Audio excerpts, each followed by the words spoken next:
So next is what we call a verbal commercial. Some people you'll hear the elevator pitch, which is what you would say to somebody if you ran into Mark Cuban on an elevator going down and you have 10 floors to tell him your story and show him how to get there. You got to be very, very concise and well planned out, in terms of what you're going to say. So this is basically also the answer to tell me about yourself in an interview. That'll be one of the first things that you hear.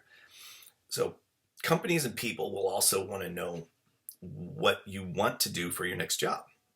This is where we lay it out and say, this is what I'm going to do. So if you say, I'm a software engineer, but that's not what you want to do, you better have the story planned out to say, but I'm headed over here to do some other type of sales, whatever it is, or start your own business.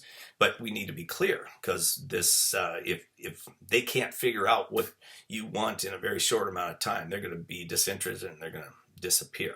All right. So I would plan on scripting this out in your journal. And again, this is what we call a verbal commercial for it. Now, a couple things that can be included in this verbal commercial: industry, functional area, past companies that you work for, what you're looking for in terms of the type of job, and how they can help. So what industry are you coming out of? Level. Are you a manager? Are you frontline? What company? Why are you looking, for this new opportunity? What happened?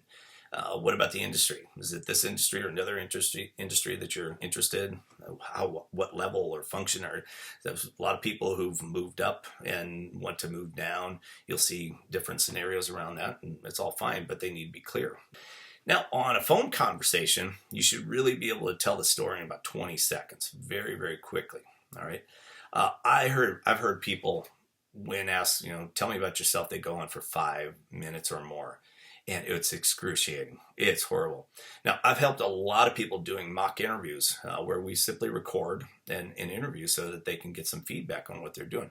One of my clients was watching her own video after we did the interview, so I was asking her questions. She was answering, and we went through the question, tell me about yourself. And she went on for 5 minutes, and she was saying out loud, why don't I just shut up? Because she wasn't practiced. And that's why we're there. So these practice sessions can be really, really helpful. Listen to yourself, videotape yourself and see what it sounds like. You might be surprised.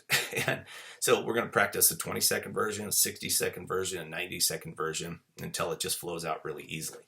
So this will be incredibly valuable for you. So remember, you've got to define yourself or be defined. So make sure that you're conveying, these positive attitudes in your delivery.